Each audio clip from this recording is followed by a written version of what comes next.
Benvenuti in un nuovo video di Finanza in pillole.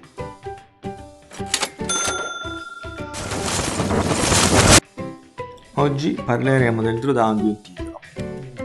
Che cos'è il drawdown? Il drawdown è la differenza tra il prezzo massimo e il prezzo minimo rispetto a un intervallo di tempo considerato.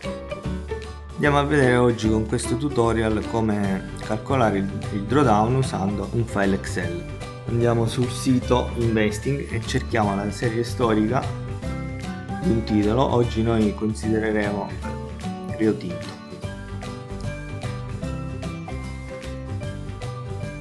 Scarichiamo il file e andiamo a eliminare le colonne che non ci servono.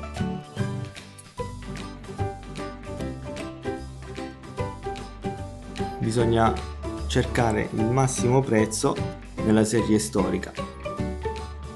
Come vediamo si applica la formula MAX. Calcoliamo anche la percentuale di perdita riferito al prezzo.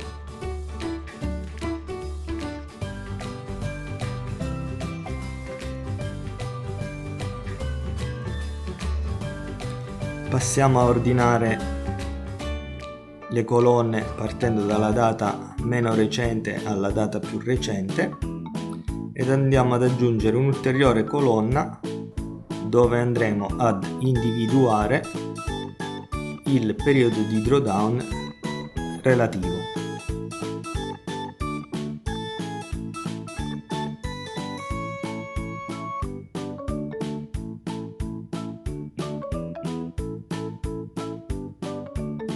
A questo punto abbiamo i dati disponibili per poter creare un grafico che ci permetterà di visualizzare in maniera intuitiva il drawdown.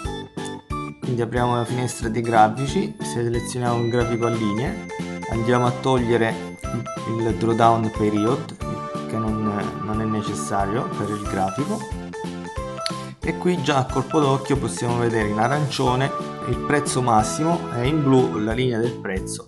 Quindi come vediamo a colpo d'occhio la differenza tra il prezzo massimo e il prezzo minimo.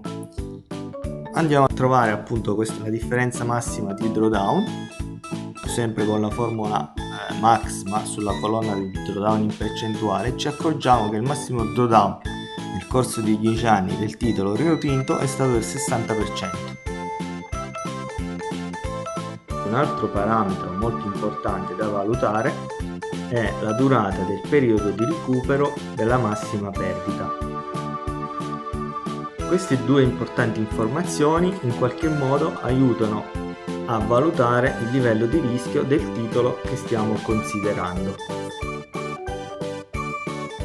In conclusione possiamo dire che conoscere il drawdown di un titolo è molto importante perché questo ci permette di pianificare una strategia opportuna di un eventuale ribilanciamento e inoltre di valutare con una migliore probabilità il rischio che ci stiamo assumendo nell'acquistare di un titolo.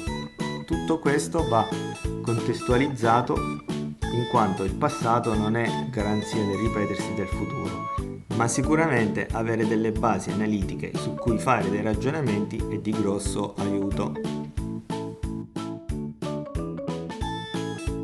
Bene, spero il video vi sia piaciuto, vi ringrazio e iscrivetevi al canale. Ciao!